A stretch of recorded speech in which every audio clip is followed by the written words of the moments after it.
So before we begin, I just want to do a little bit of safety framing with you all, because this is a confronting topic, and some of you will have recently lost loved ones.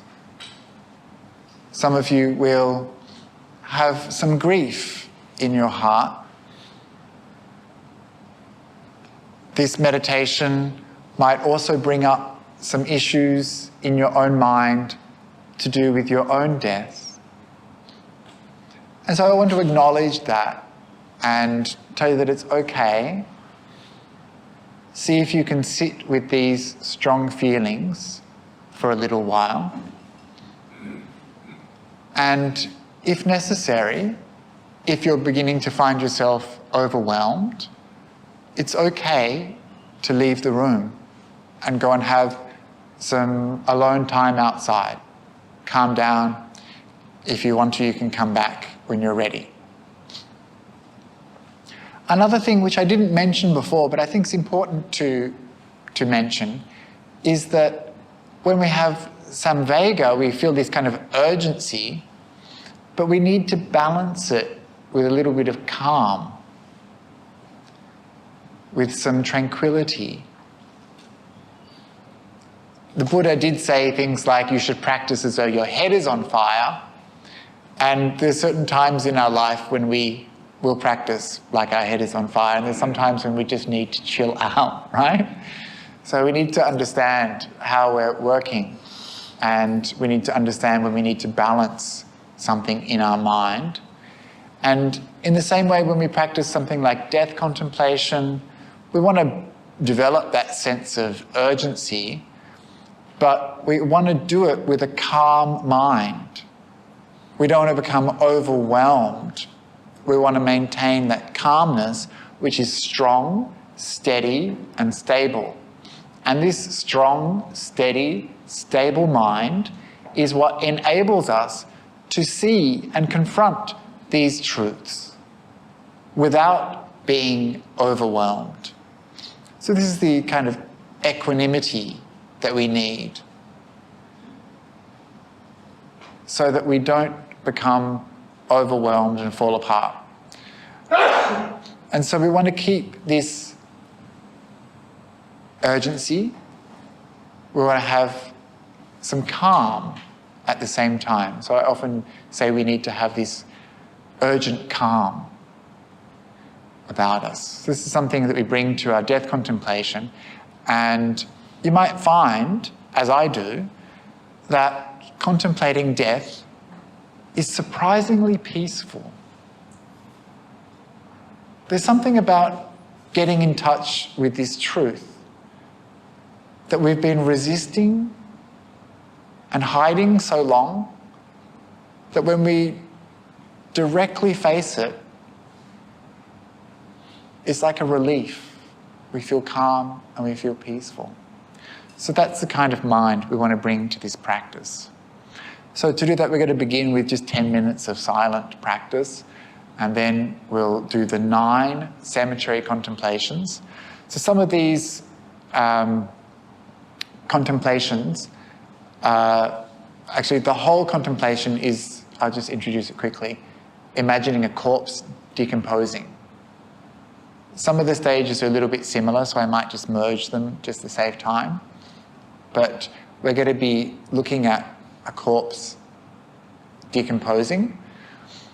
It's not our body that we're looking at. It's not a friend's body, a loved one's body. It's just an anonymous corpse. Okay? Good. Are you ready? Okay, so let's begin.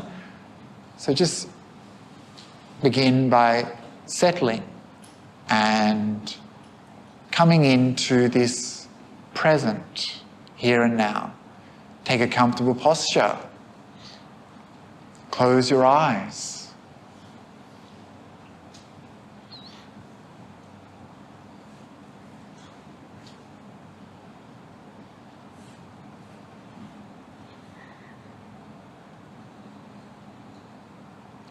Allow for your body to relax.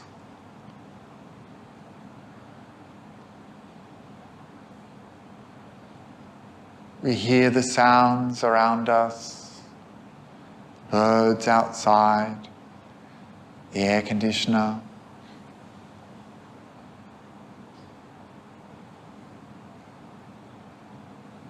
We draw the mind away from that world outside into this room, surrounded by good friends. So we're safe, we're supported, we're not alone.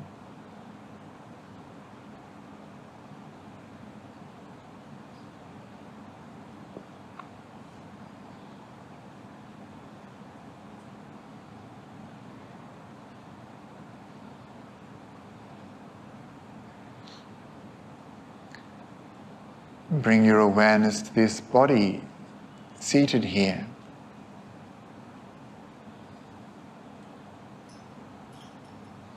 See the posture of this body.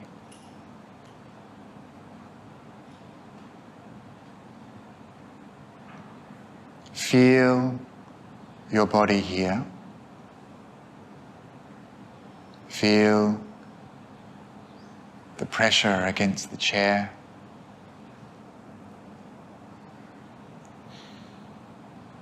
Feel the pressure in the thighs, the back, feet connecting with the floor.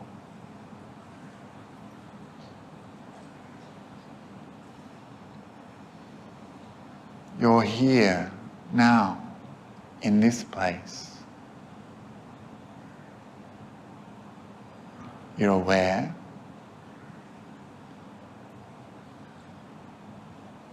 But relaxed. You're comfortable.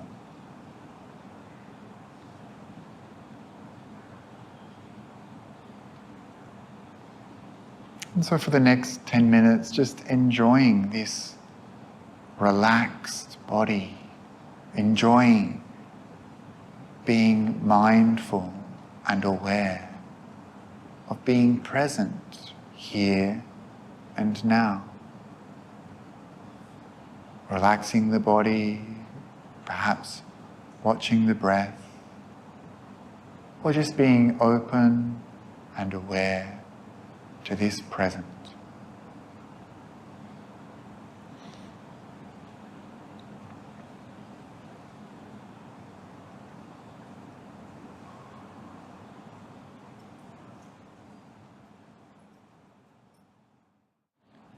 So with this calm, quiet mind, we'll begin our cemetery contemplations.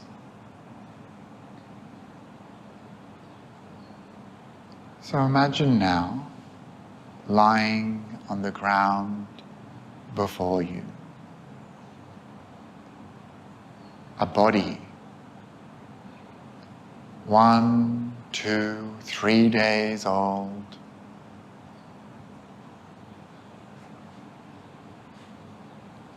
This body has no life left in it.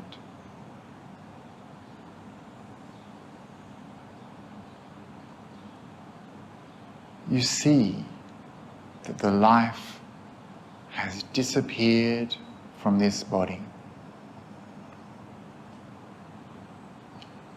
and that changes have already started to occur. The process of death and decomposition can be seen.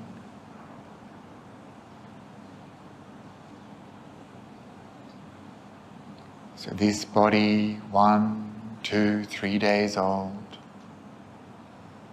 has become bloated. The gases inside the body cause it to swell, no longer breathing this body swells at the chest, the abdomen,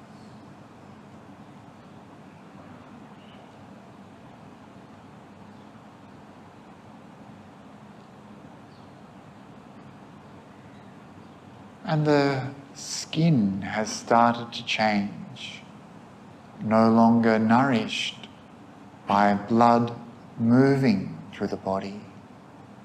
That blood has started to pool. The skin becomes mottled, blue, purple.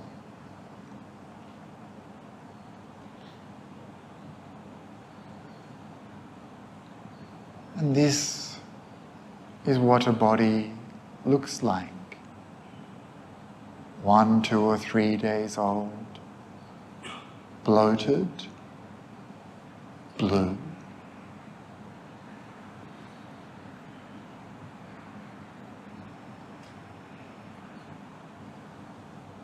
All signs of life gone.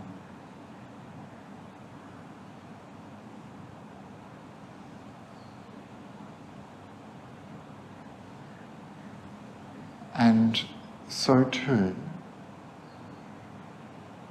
will my body become. I have not gone beyond death.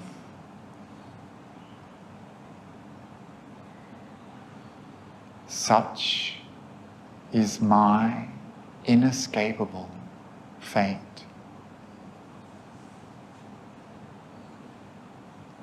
My body will become just like this body.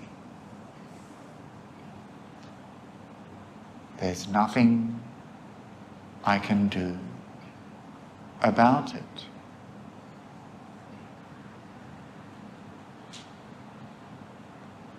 It's okay.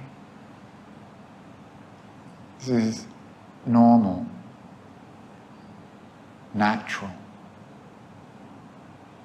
a process.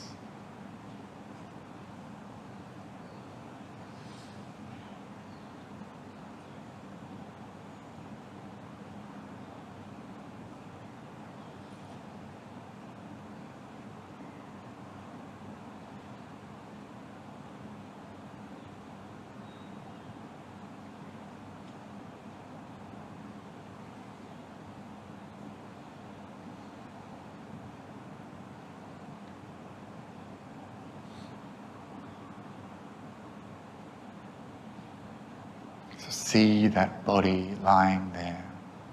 See this process. Understand this will happen to me.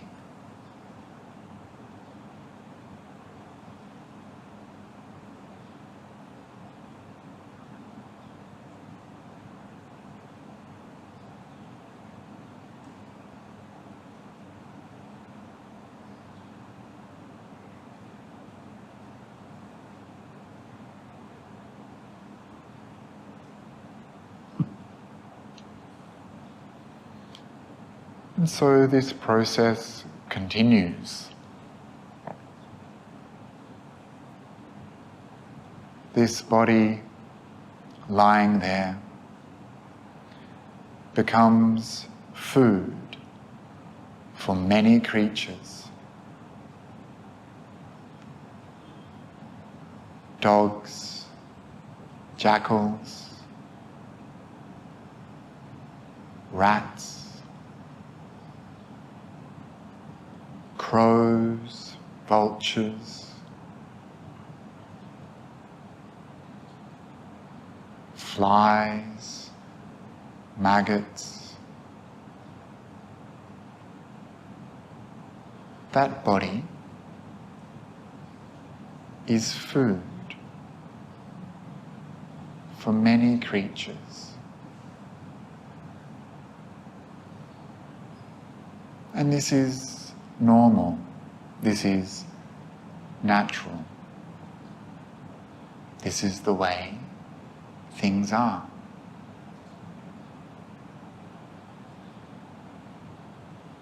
And my body, too, will become just like this. Food for many.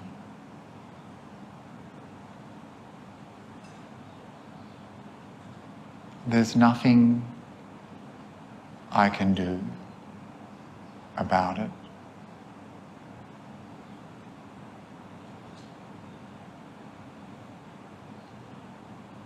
This is an inescapable fate.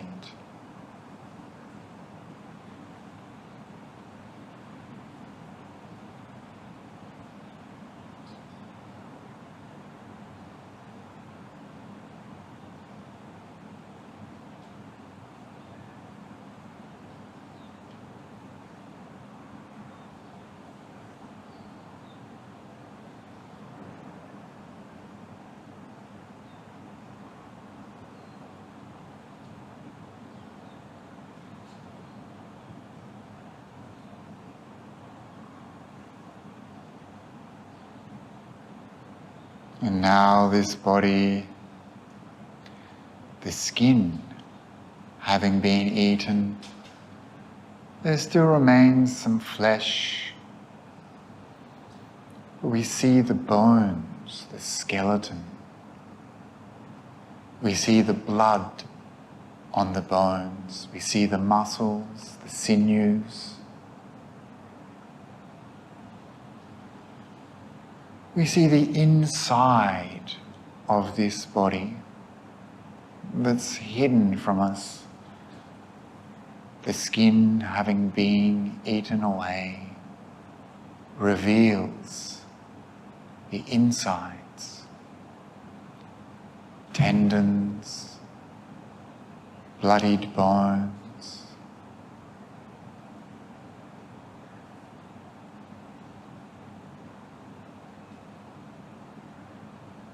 And so too, my body will become just like this, its insides exposed.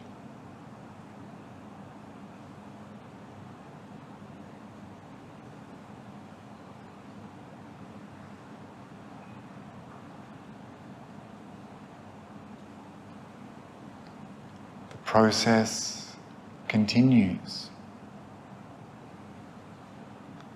This body without skin, without flesh, these blood-stained bones held together by tendons.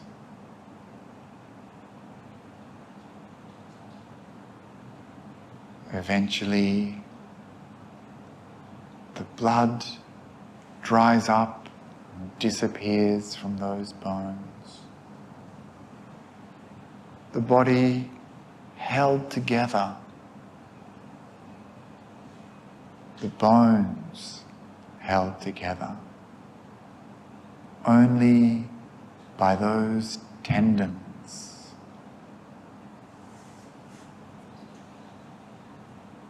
Look at this body, what's left of this body. Bones, tendons,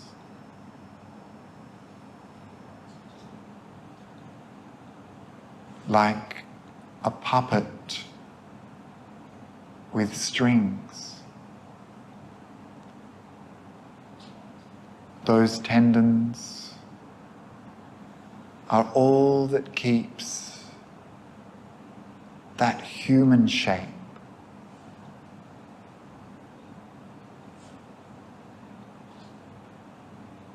See it, that skeleton lying there, still in its human shape, held together by tendons.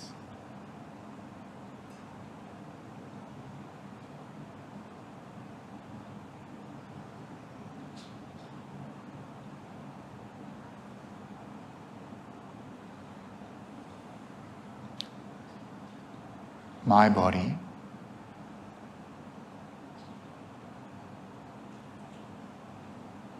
will become just like this.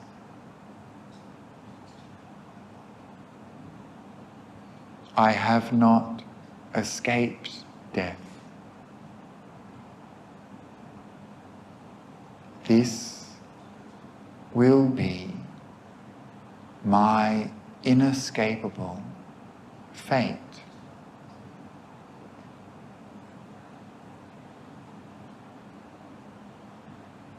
And it's okay.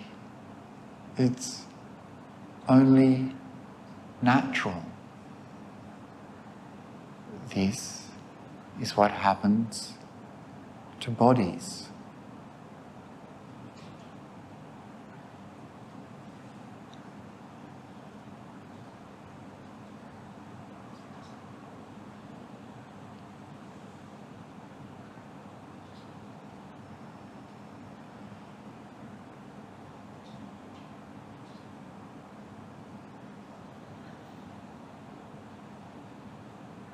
And over time, the process continues. Now, even those tendons have rotted away.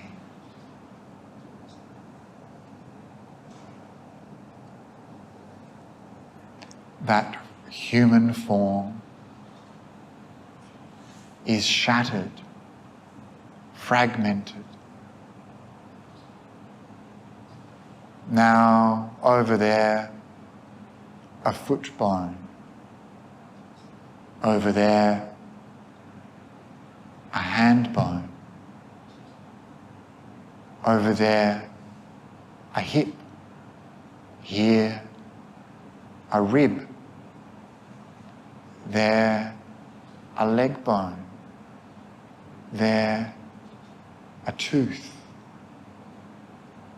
Over there, a skull. That body that was once cohesive, held together by string, tendons, muscles, skin, now lies scattered, those bones all over the place.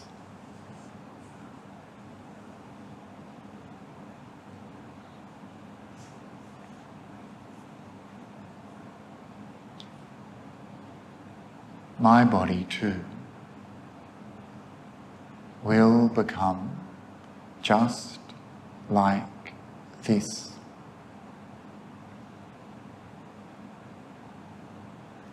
Because I have not gone beyond death.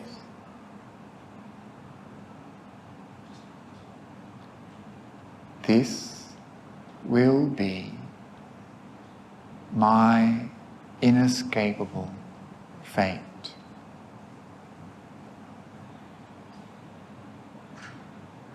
This is normal, natural. This is what happens to bodies. This is a process. Over time, this process continues. Those bones, moved by water and wind, piled up together.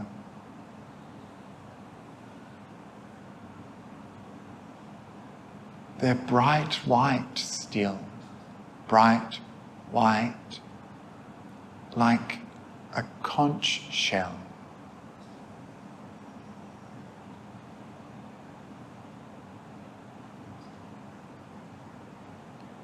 But over time,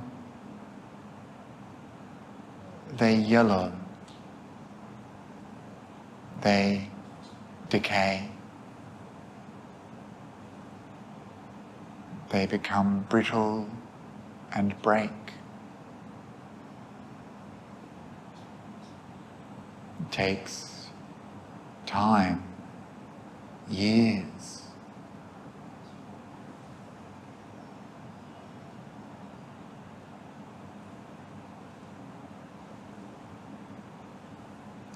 And my body too.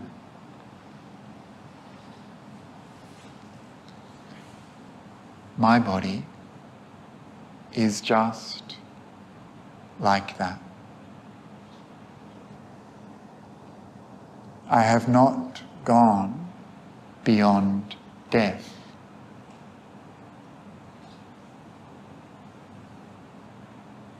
My bones will become just like that, yellow, decayed, broken. There's nothing I can do to stop it. This is a natural process.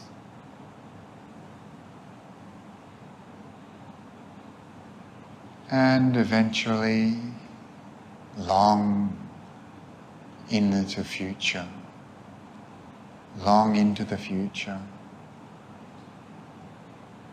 those bones breaking down, eroded by wind, by water, baked in the sun. Those bones decay and keep decaying until they are nothing more than a pile of dust.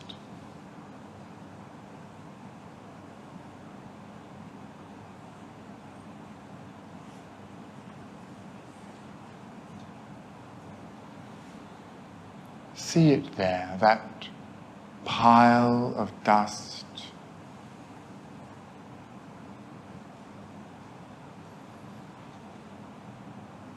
And understand that my body will become just like that. Nothing more than a pile of dust.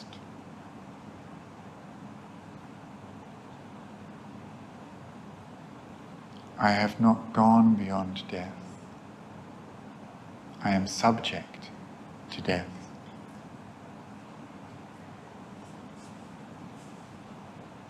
My body will become a pile of dust.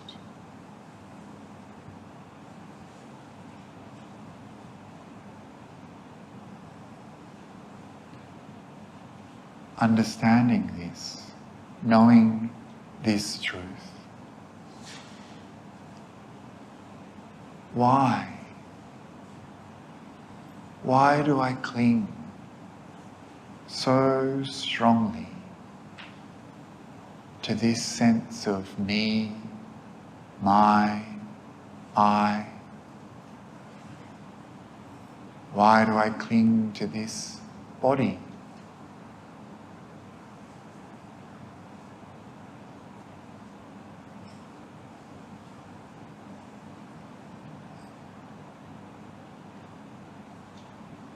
Why do I cling to youth, to health,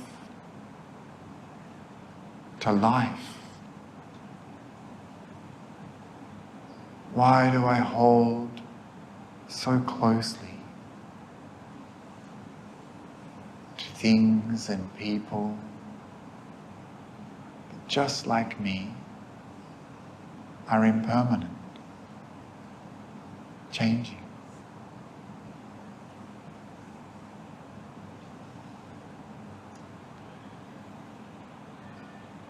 And seeing in this way, knowing these truths,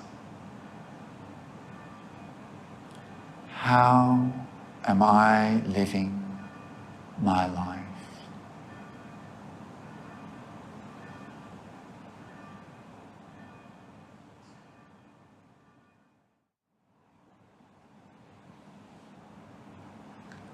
And so now, leaving that image of dusty bones left there, leaving that alone, coming back to this place, to this room here now. This room full of friends.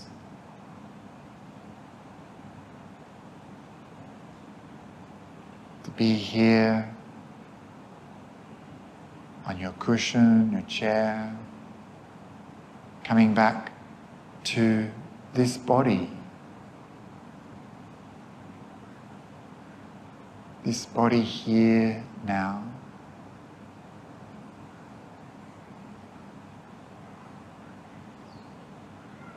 Remembering you're alive.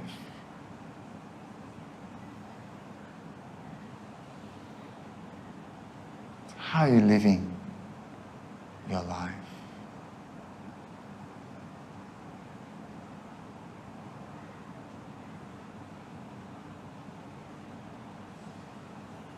And now relaxing your awareness will arise from the meditation.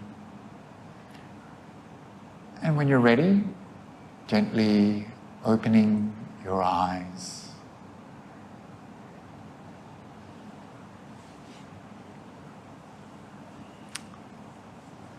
Very good. Yes, how was that? Is it okay? Just checking to see if everyone is moving, no one died during the meditation. Good. So this is something that we can do from time to time and is useful because it helps to chip away at that idea of permanence, permanent self, me, my, I, and it helps us see the truth of anatta, helps us see impermanence, and helps us understand the nature of suffering in this world.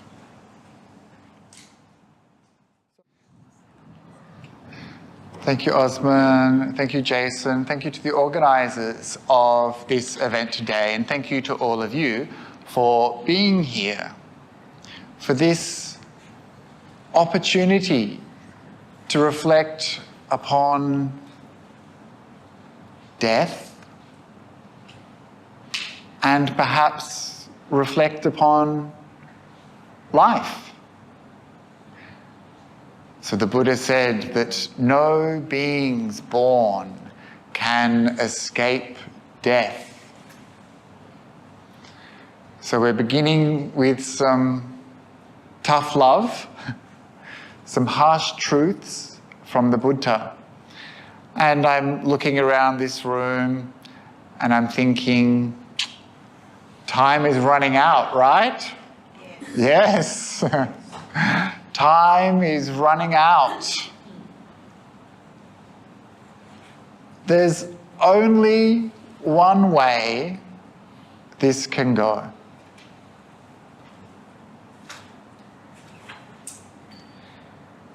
Life is uncertain. Only death is certain. Your life is decreasing. Every moment you've been sitting here, you've been coming closer and closer to death, right? Your life is running out. Your luck is running out. Already, for many of you, you've lived longer than most humans lived in history, right? You've lived longer than many of the animals that we find in nature. But you can't live forever.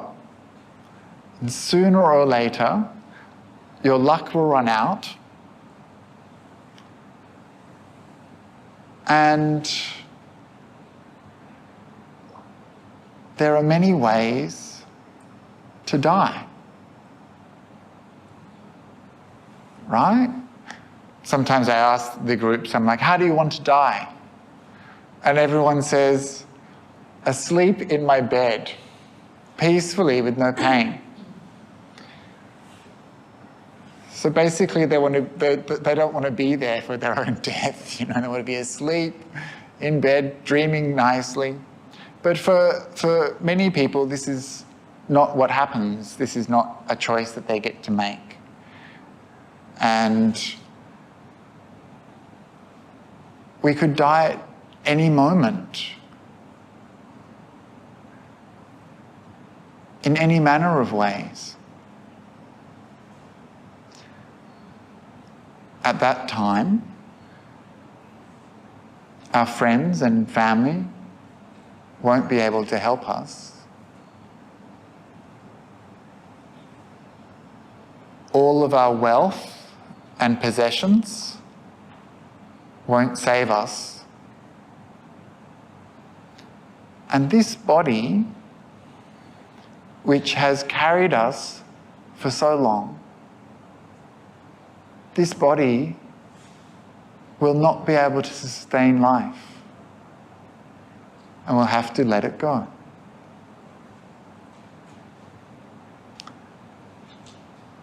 So all religions, all spiritual traditions bring an awareness to death.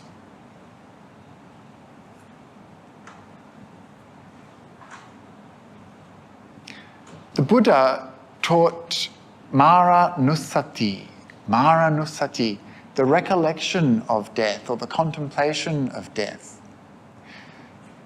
He talked about the future perils that people face. You might stub your toe and fall over a cliff, or get food poisoning. You might get bitten by a scorpion or a snake. And then, the Buddha says, it will be very difficult to practice. And when you die, you've lost an opportunity in this life. So this gives us a hint as to why the Buddha emphasized death. Apart from getting us to see this reality, this truth of our experience, he taught us death so that we can develop a sense of urgency in our practice. Some spiritual urgency, some vega, an energy that will propel us further along our spiritual path. Because time is running out. How are you living your life? So these are the kind of questions the Buddha asked. And when he taught contemplations of death, it was to make us stop and pause, for us to see this truth that is so often hidden from us. We hide it from ourselves, right? We don't like thinking about death, talking about death. We don't like to see dead bodies. We don't want to know about the process of death. We would prefer to remain as happily ignorant as possible, especially about our own death. Society is organized in such a way that we hide the reality of death from ourselves constantly. It doesn't matter how much of that anti-aging cream you wear at night. It doesn't matter how much you exercise your body, how many vitamins you take. In the end, you'll die. But this culture, I don't know how it is in Malaysia, but in Australia, it's very rare. You don't get to see a dead body very easily. And even open casket funerals are becoming quite rare. So we never really get the sense of seeing death. How many people here have seen a dead body? Wow, most of you. Ah, you put your hand up anyway. Have you seen a dead body? Yes. So quite a few of you, right? I'll come back to that a bit later. You know, it took me a long time until I was like in my 20s before I saw a dead body. And this is quite common in the West. We don't see death. Think about the old days, actually not that long ago, where there was cremations of bodies and where there were charnel grounds where dead bodies were thrown, left to decay and rot. But actually, I mean, death is everywhere, right? We don't have to look too far. I mean, you just have to walk into the supermarket or go down to the dana table, right? We see death everywhere. And yet, we're a bit blasé about it. We see it, but we don't really understand it. We don't really see it. If we really saw it, we would be very energetic in our spiritual practice. If we really saw it, if we really understood, I am going to die, then we would radically change our life. But there's a part of us that still doesn't believe that death is coming for us. Doesn't fully believe. Everyone else, sure, but me, maybe not me. Maybe I'm the lucky one. Right? We don't fully believe it. And that's partially a defense mechanism. To contemplate death is a little bit scary, right? It's a little bit frightening. It's troubling. And so, in spiritual communities like this one, we can come together surrounded by friends and we can listen to some teachings and prepare the mind a little bit to face this reality by doing a death contemplation. So back in Sydney, what I'll often do is I'll take a group to a cemetery. And cemeteries are a great place to come face to face with death, right? We don't often go to a cemetery unless we're going to a funeral perhaps or to visit someone who has died. So everyone there is dead, mostly. Everyone in these old cemeteries that are falling apart and look very romantic, everyone who loved those people who died are also dead. Everyone who built the gravestones, dug the graves, also dead. So we start to recognize that this is something that's likely to happen to me too, right? All those people died. And you read the gravestones. You'll have their name, their age. Sometimes you might have the same name as one of these dead people. Or they died at your age right now, or even younger, or older. Sometimes it will have how they died. Died of tropical disease, malaria, got hit by a tram. And this helps to make this concept of death a little bit more real.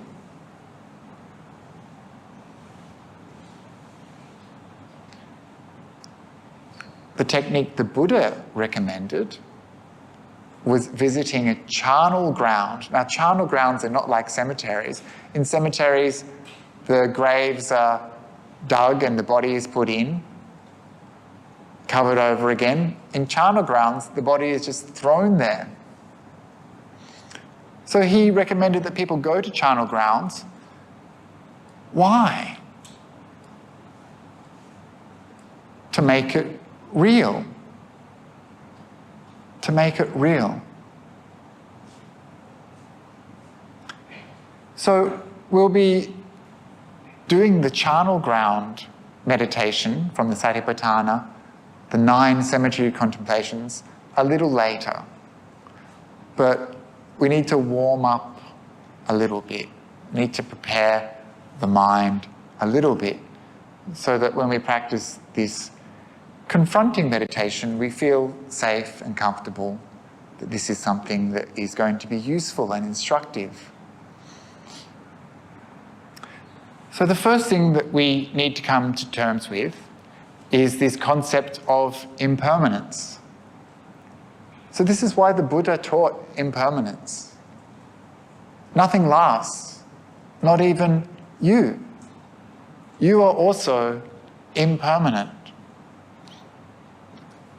And so going to a cemetery or thinking about your departed loved ones, this is a way that we can practice impermanence and see the impermanence of life, understand death. So that's an easy way to get familiar with this idea of death, impermanent. Impermanence is part of the laws of nature. Nothing can last forever. Nothing stays the same.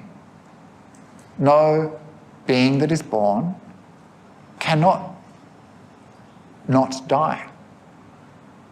So this is natural and normal. It's not something that we can fight. It's not something that we can control or wish didn't happen. Impermanence is a law of nature. And there's nothing you can do about it. And so when we see impermanence in our meditation practice, we're getting used to this idea. When we see the changes in the body, the changes in the mind, we're getting used to this idea. We're coming to terms with this truth. We don't try to stop what's happening in the body or the mind. We can't change it. This is impermanent.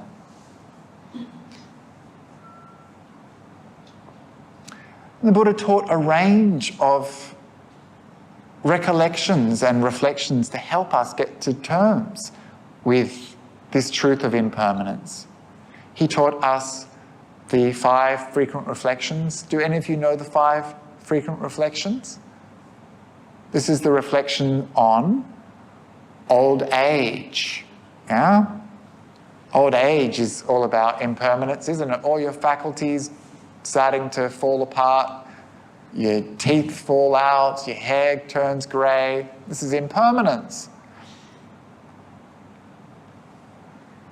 The recollection on sickness, right? We were healthy, we get sick, impermanence. One of our sicknesses will carry us away. Maybe inside your body now, there's a change occurring. Perhaps something that will lead to your death. So sickness is a truth that the Buddha advises to come to terms with, just like old age. The 3rd frequent reflection is death. I won't say too much about that since we're kind of talking a lot about it. And then, these are truths of the body, right? The next frequent reflection is separation, that I must be separated from all that is beloved and pleasing to me. You will become separated from everything that is beloved and pleasing to you. All of your favorite things, all of your favorite people, all of your favorite pets, all of your belongings, your status, your reputation, even this body. You will become separated from these things. And there's nothing we can do about it. And this is natural and normal. This is what has happened to everyone throughout history. And then the last frequent reflection is karma. So this is the wisdom reflection. This is about how am I living my life? What kind of actions by body, speech, and mind am I doing now? Knowing that I'll receive that karma result in the future. How am I living my life? Because these truths of old age, sickness, death, separation, these truths should make you think about what you're doing with your life. How are you living your life? Are you being a good person? Are you practicing generosity, making merit? Are you using your body well, your speech in a good way? Are you developing your mind through meditation? How are you living your life? And so the Buddha said that these 5 frequent reflections, should we go through them again? Old age, sickness, death, separation, karma, very good. These 5 frequent reflections are something that everyone should do. That means you, frequently, regularly. In this way, we chip away at the ignorance that prevents us from seeing these things clearly. And we chip away at laziness that prevents us from acting. We develop a sense of samvega, a sense of urgency. We understand these are truths, inescapable truths. So, seeing this more clearly, seeing this regularly, we change the way we're living. And we do this because we understand the teaching of karma, that our actions will have a future result. And so for our own well-being, for our own benefit, our own long-term happiness, we make sure that we're living a good life.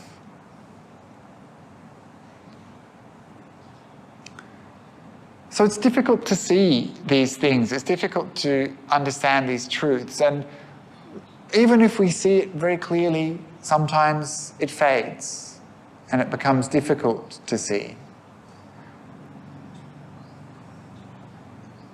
We need to really come to grips with this idea of change, of impermanence. One way we do it is to contemplate the brevity of life. The brevity of life. I already said that most of you are older than many of the humans throughout history, but you've survived, for better or worse, right? You've survived this long. We know that in many countries, little babies, it's quite common for little babies to die. They have a very short life. Or for children to pass away. For most of us in well-developed countries, we have a pretty safe life. We have this idea that we're going to live a long life. But actually, no matter how long our life is, it's always that little bit too short, right? You know, if only I had a few more years. If only I could do a bit more meditation in the future.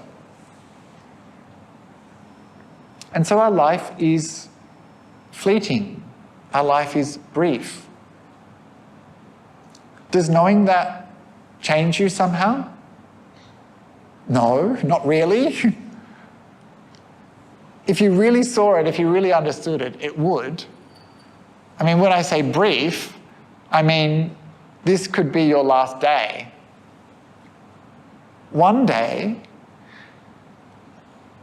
you're going to wake up dead. This is an expression, I don't know if you've heard this expression before. You know, you might wake up dead. So no, you won't wake up at all, you know, because you're dead. And I mean, none of us want to really think about this, do we? I was doing the Vasa in a monastery in Mae Hong Son in Thailand, and we had an Indian monk come to visit. And about 2 weeks into the retreat, he died. And I know that he didn't wake up that morning thinking, this is it, my last day.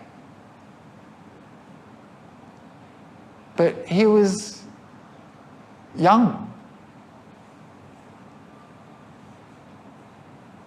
None of us wake up thinking this is my last day. But one day, it will be.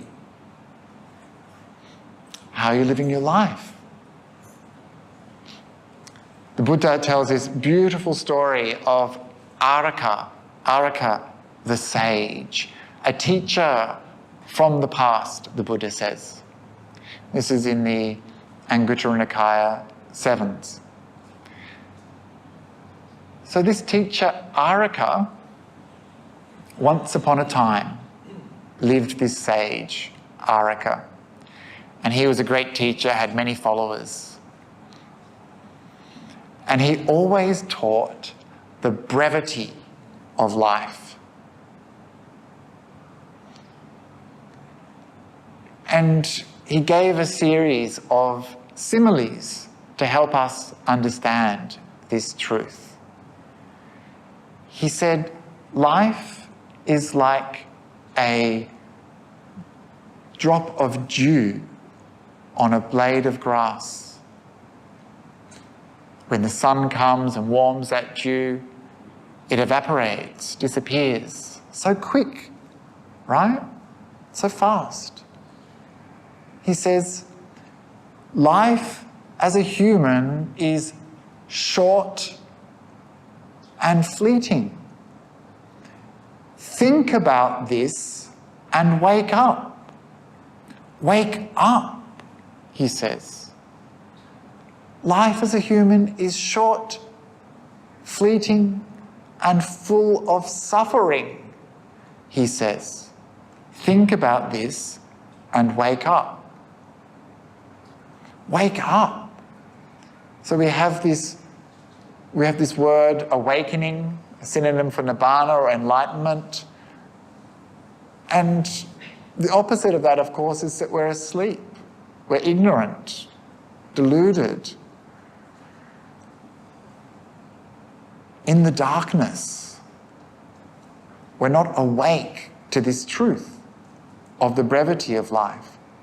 So that's the first image, the image of a dewdrop on a blade of grass. Yeah, you can see it, yeah, getting burnt up by the sun. The second image is a water bubble from the rain. You know, like yesterday it really rained. When it rains like that, you see these little water bubbles pop up. And they pop up for a second, and then as soon as they pop up, they're gone, right? They don't last a long time. Either do we. In the same way as that little water bubble bursting, we too have a brief existence. Human life is brief, fleeting, full of pain and suffering. Think about this and wake up, says Arika. He says it's like a line drawn in the water. As soon as you draw that line, it disappears. This is how fast our life goes by. So quick. It's there and then it's gone.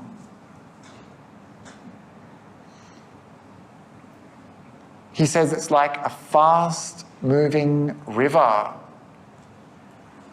flowing down a mountain.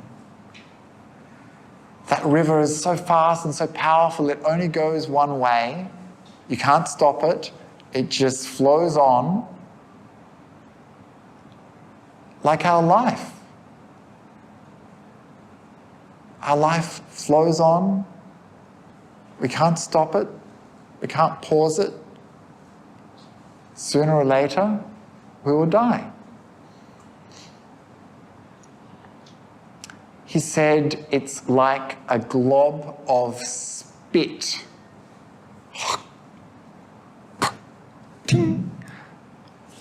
Where the spit spat out into the world. Maybe this simile is to help us come to terms with how insignificant we are, right? Just like a glob of spit spat out into the world. Arika says that we're like a tiny slither of meat thrown into a hot pan, sizzles and disappears. We're the meat. We sizzle here in the world and we disappear.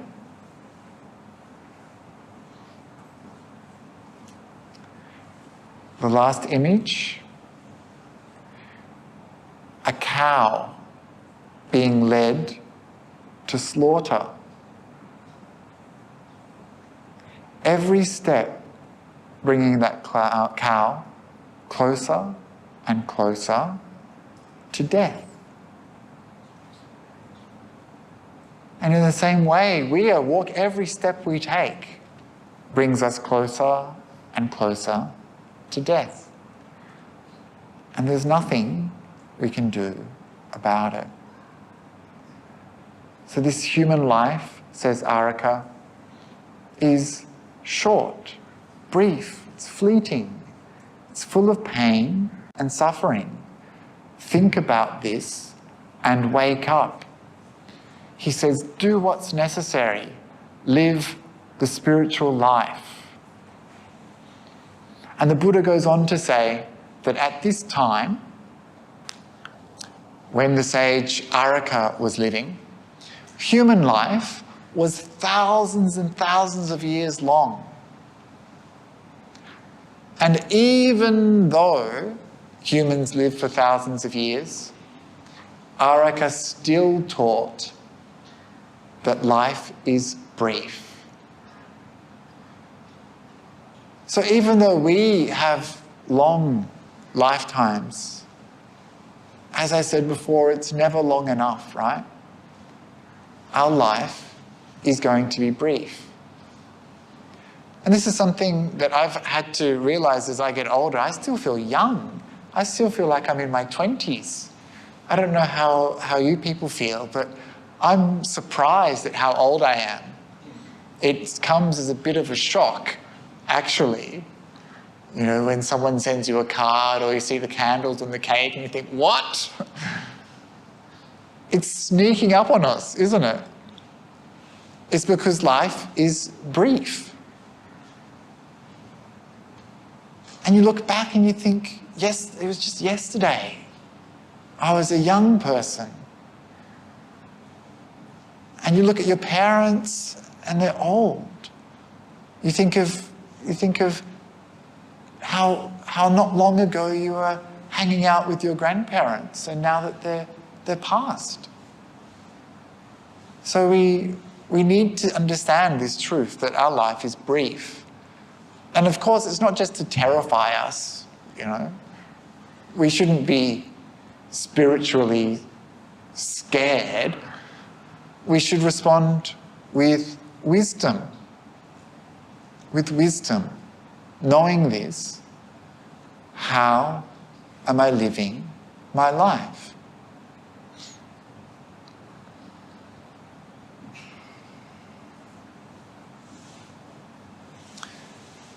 And so we've talked about impermanence, we've talked about the brevity of life. I've kind of hinted at, you know, that we should be performing good actions. And of course, none of this is really going to prevent death, but it will help us understand that we can't escape it. And yet still, I think for many of us, even though you've heard that today, none of you are racing out to, you know, to buy a coffin to practice in at home, or you got to leave here, and then tonight you just got to pretend that you didn't hear this talk at all, that nothing happened. You just got to go back to living your ordinary lives, and it might not have really affected you much. And I will have just wasted my time? No. Hope not. So we need to make it real, right? And this is not just our problem. Like, this is a problem that was also around at the time of the Buddha, that it's very difficult for us to understand. And so I just want to share one last sutta with you, and then we'll take a short break and we'll come back and we'll do the meditation. This sutta is also about developing that concept I mentioned before, samvega, spiritual urgency. Samvega means literally like to tremble or to shake. And it's something that comes up a lot in the Buddhist sutras when people get a sense of the intense nature of samsara. They experience samvega. You know, if you had the ability to look back at all of your previous lives and saw the amount of suffering you've had in your life, wouldn't you develop a sense of urgency, wanting to escape that round of samsara? And so samsara is this very powerful, positive emotion that sees something profound and uncanny that cannot be unseen, and it affects you. You tremble, you know. Another word that is associated with is lomahasa, the hair-raising samvega. You get this pins and needles, or little tremors, goosebumps in your body, because you're like, whoa, this is profound. Like, this is your body saying, pay attention. Have you ever had this experience of samvega, where you kind of think, oh my gosh, life is impermanent, what am I doing? Or like, life is suffering, how can I escape? This is the experience of samvega, this desire to escape your suffering. This urgency, this energy to come out of ignorance and come out of suffering and to be free. And so we need to make it real, like really real. Not just theoretically real, but really real. And so the Buddha gives a series of similes to help us understand this in a sutta about horses.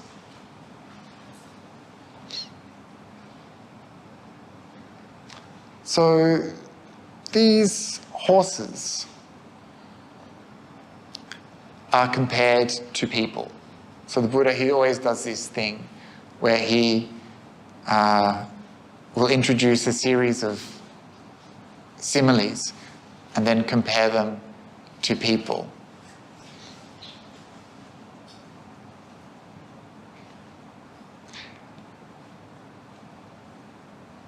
So, the first horse is the kind of horse that is not a smart horse, a bit of a slow learner.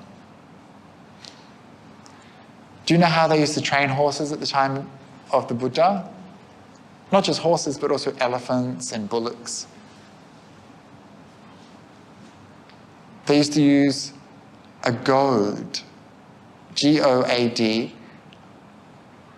It's like a long stick with a point at the end and a hook. So they use that to stick it into the animal's flesh. Pull it with the hook. So the kind of, actually I'll talk a little bit different to what I was planning to. So the kind of horse that is the first image that the Buddha uses is a smart horse, a clever horse. So this horse understands when it sees the goad that it should be stirred into activity. It should move. This is samvega. When it sees the goad, the shadow of the goad, it thinks, I better move. My master wants me to move. And so it moves, right? This is a clever horse, a clever horse. And the Buddha says that this is like a person who is clever, is wise. And when they hear that someone in the next village has died, they are stirred with samvega. They move. So this person is smart, right? They just heard about someone dying and they're like, this will happen to me. How am I living my life? What am I doing? Just hearing about death, they develop wisdom. This will happen to me. So this is a smart person.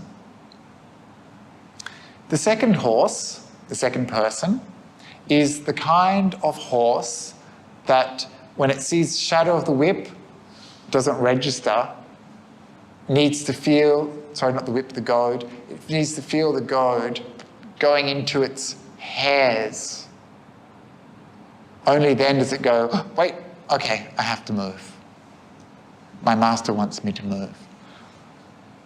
In a similar way, this person, like this horse, doesn't hear about someone dying in the next village, but sees a dead body. So this is like you, yeah? Like you saw a dead body, most of you. And so it's real to them, right? They just didn't get it at the theory level. They needed it right in front of them. And then they're like, this will happen to me. How am I living my life? I must develop spiritual urgency. Did you? When you saw that dead body? Did you get moved by samvega? Did you experience some spiritual urgency? No? Well, you're not like that horse, which was not as clever as the first horse, but pretty clever, only number 2 on the list. So pretty clever, that horse. The next horse, the next person, is the kind of horse that doesn't move when it sees the shadow, doesn't move when it feels the hairs being touched by the goad, but needs for that goad to be pushed into its skin, into its flesh. Only then does that slow learner horse think, oh, okay, I should move. So it takes quite a lot for it to register on this horse. So that kind of person, the Buddha says, is like someone who doesn't hear about a death and isn't moved, doesn't see a dead body in front of them and isn't moved, but who sees a dead body in front of them, who they know, who they are friends with, or someone from their family, an associate, and that makes them feel something. So for many of us, this is when we will get some sort of emotional reaction to death, right? I mean, let's be honest, we don't really care about other people, do we? It doesn't move us when we hear about people dying in other places. Seeing a stranger dead on the street doesn't really move us. But someone we know, now death is real, right? Now death is coming for you, yeah? It's coming for you and your friends and your family. Maybe then you'll think, oh, this will happen to me. How am I living my life? And for a lot of people, this is the kind of horse/person that we are. They'll experience death in their family or friendship circle, and it will affect them. It will make them reprioritize their life. It will have an impact on them. That asks them, how am I living? How do I want to spend the rest of my time? So for many of us, this is the kind of horse that we are. There's one more. The last horse doesn't move when it sees the shadow, doesn't move when its hairs are touched, doesn't even move when its skin is pierced. Only when that sharp point goes deep into the bone, only then does it think, oh, okay, I should move. Like a really slow learner. And the Buddha said that this kind of person is the kind of person who death isn't real to them until it is happening to them. Until death or sickness is coming for them, only then is it real. Only then. It takes a lot to convince this person. And I've seen people who refuse to accept this truth of death, even when it's happening to them. They resist, they fight, they can't accept it, they're in denial. Slow learner. So we don't want to be a slow learner. We don't even want to be happy with being that third kind of horse. We want to develop the kind of mind that is quick, sharp, comprehends clearly the nature of our reality, the nature of our predicament here in samsara. We want to have a mind that sees clearly and understands. This is the kind of mind that the Buddha had. This is the kind of mind that people who investigate impermanence develop. This kind of mind is a noble mind. This is the kind of mind of a sharp, facultied person, seeing something really clearly. The Buddha said that if we can maintain mindfulness of death, even for one breath, if we maintain that awareness of the truth of impermanence, of death, even for one breath, then we have done an enormous amount of spiritual work. It's so difficult to maintain that awareness, to keep it real. But it's a powerful and very instructive experience that shows us something that we'll never forget. And then knowing this, we respond accordingly. We're moved. And so I've talked a little bit about impermanence, the brevity of life, the importance of coming to terms with death.